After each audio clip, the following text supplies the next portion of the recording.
O câncer de mama é um dos mais sérios problemas de saúde pública na atualidade. Segundo o Instituto Nacional do Câncer, o Brasil registra, em média, 60 mil novos casos da doença por ano.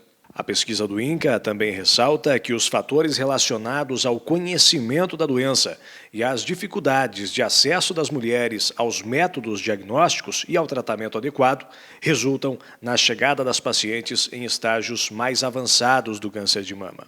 Por isso, a necessidade do autoconhecimento e do diagnóstico precoce da doença. O autoexame, ele, na maioria das vezes, quando aparece alguma alteração dessas, a situação é benigna.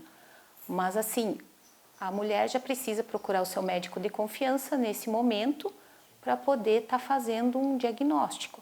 Vale lembrar que o autoexame não faz diagnóstico, né? E que esses achados não são, digamos assim, patognomônicos de câncer de mama, mas eles têm que ser investigados.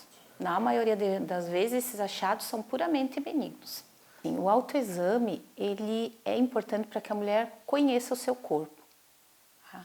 E para que ela conheça o seu corpo, ela precisa se tocar. Tá? O que ela precisa procurar no autoexame? Nódulos, protuberâncias, alteração da coloração da mama, secreção pelo mamilo, algum vermelhidão, né? E a recomendação é que isso seja feito uma vez por mês e após a menstruação, porque nesse período a mama está menos sensível. Então fica mais fácil dela detectar. Por se tratar de um momento delicado, muitas vezes o paciente e seus familiares ficam desamparados em diversos aspectos. Diante disso, diferentes iniciativas, como a Rede Feminina de Combate ao Câncer, surgem para oferecer apoio e assistência no enfrentamento da doença. Então, assim, a maior carência é conhecimento. Nem é dizer sistema de saúde, é de conhecimento de informação. Porque o direito existe, porém a informação não é divulgada e elas não sabem o direito que eles têm.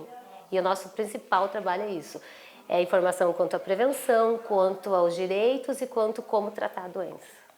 A família, na verdade, acho que ela sofre mais até que o paciente. E o paciente, ele tenta ser positivo, a maioria das vezes, para não afetar a família. Mas você chega a visitar, você vê que a família está bem abalada, porque eles pensam que é o fim, que o câncer é o fim. Então, as nossas voluntárias, elas são bem preparadas para a visita. Elas chegam, elas vão conversando com os familiares e elas levam assuntos diferentes. Elas não vão lá falar da doença. Nós atendemos todo tipo de pessoa que nos procurar. Mesmo que não seja câncer, a gente vai em busca do caminho que ela deve seguir para tratar essa doença. Então, homens, mulheres, crianças, o tipo de pessoa que estiver doente que nos procure, que a gente, se não puder ajudar, a gente vai achar o caminho para eles encontrarem a cura. Apesar da incidência do câncer de mama ser maior a partir dos 40 anos, na atualidade estão se tornando comuns casos de mulheres mais jovens desenvolverem a doença.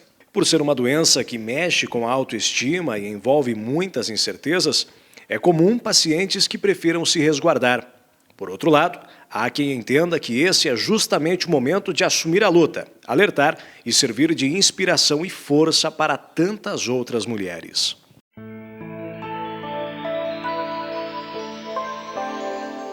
Ana Cláudia Almeida Ferreira. Tua data de nascimento? 18/2/88. Local de nascimento? Palmas. Profissão? Sou nutricionista e professora de educação física.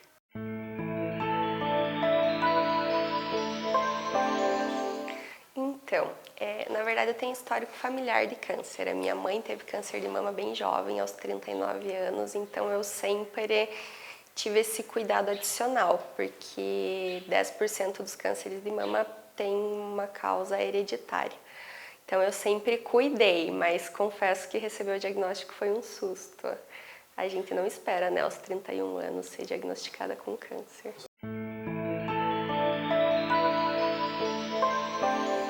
O primeiro pensamento, eu brinco que a gente vai no Google digitar, eu vou morrer, né? Quanto tempo eu tenho de vida? Mas, na verdade, quando eu descobri, eu não queria que fosse algo ruim na época. Mas o meu pensamento já estava vamos pensar no pior, porque, né, se não for nada, pelo menos a gente dá uma aliviada. E se a gente vai pensando que não é nada, chega em alguma coisa, já dá um susto. Então, o que eu pensei na época, você vai dar risada, mas assim, ó, eu pensei que eu precisava fazer a cirurgia logo para voltar a trabalhar, porque eu tinha jogos na outra semana. Eu estava preparando um time de basquete para a gente participar dos jogos escolares, eles tinham passado para a próxima fase e a gente ia para Coronel Vivida, se não me engano. E o meu pensamento era, eu preciso voltar logo para poder finalizar o semestre com os meus alunos. Não imaginei que fosse ser um tratamento tão longo, apesar de já...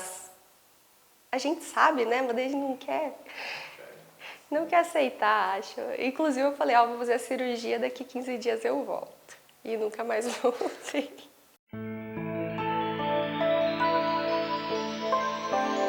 A morte, ela é inevitável. Todo mundo sabe que a gente vai morrer, né? Eu brinco com as pessoas, o que você faria se você saísse do médico hoje e ele te falasse que você vai morrer? Passa um filme pela nossa cabeça. E não precisa ir no médico para saber que a gente vai morrer, porque é a única certeza da vida. Só que quando a gente recebe um diagnóstico de câncer, parece que o reloginho ele começa a passar mais rápido. Então, eu acho que a gente passa a dar valor mais para as pessoas, para os momentos. Algumas coisas que antes me tiravam o sono, hoje eu olho e penso, nossa, que futilidade, né? Não precisava de tudo isso.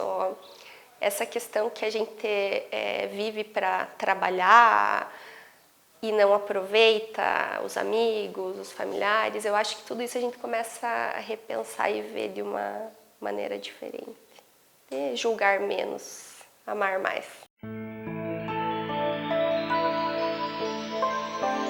É algo que já há alguns anos, se eu não me engano, acho que desde 2016 eu já vinha movimentando para tentar estimular mesmo as pessoas a terem hábitos de vida mais saudáveis. E quando eu descobri o câncer, foi algo inevitável, porque eu já tinha página, eu já movimentava e automaticamente eu comecei a divulgar coisas importantes sobre o meu tratamento e foi surgindo assim muitas pessoas interessadas. A maioria no início eram meus amigos querendo saber notícia, mas hoje eu já tenho uma série de pessoas que eu nem conheço, que me acompanham pelas redes sociais e que gostam das informações que eu trago, porque obviamente tudo que eu passo nas redes sociais tem sempre um cunho científico ou enfim, são informações que não são fake news. Então, o pessoal tem gostado de acompanhar. E segundo, que eu acho que é o mais importante, é que no início eu achei que fazer isso faria bem para as pessoas. Mas no fim eu percebi que faz mais bem para mim do que para os outros, porque se torna uma forma de diário, sabe? De compartilhar, de pôr para fora, de falar sobre algo que talvez se eu guardasse só para mim pudesse ocasionar depois uma depressão, enfim. Então eu resolvi falar abertamente sobre isso e as repercussões têm sido muito boas e até alguém da minha família questionou, falou que talvez eu estivesse me expondo demais, mas eu penso que os benefícios têm sido maiores para mim do que os prós são melhores que os contras, então eu não penso em parar. É que vai passar, sempre passa, né? Às vezes a gente acha que um problema é o fim, né? Que a gente não vai conseguir passar e quando a gente olha para trás a gente vê que a gente já passou por tanta coisa e a gente de fato passou. A gente tem que aproveitar mais, se cuidar, né? O autocuidado é fundamental. Eu não posso deixar de falar sempre que me questionam que a gente tem que fazer a nossa parte. Se a gente conseguir fazer a nossa parte, o resto é consequência. Mas ter bastante fé, bastante força, contar com uma rede de apoio, isso é fundamental. E aproveitar o carinho das pessoas, porque de fato a gente está aqui só de passagem.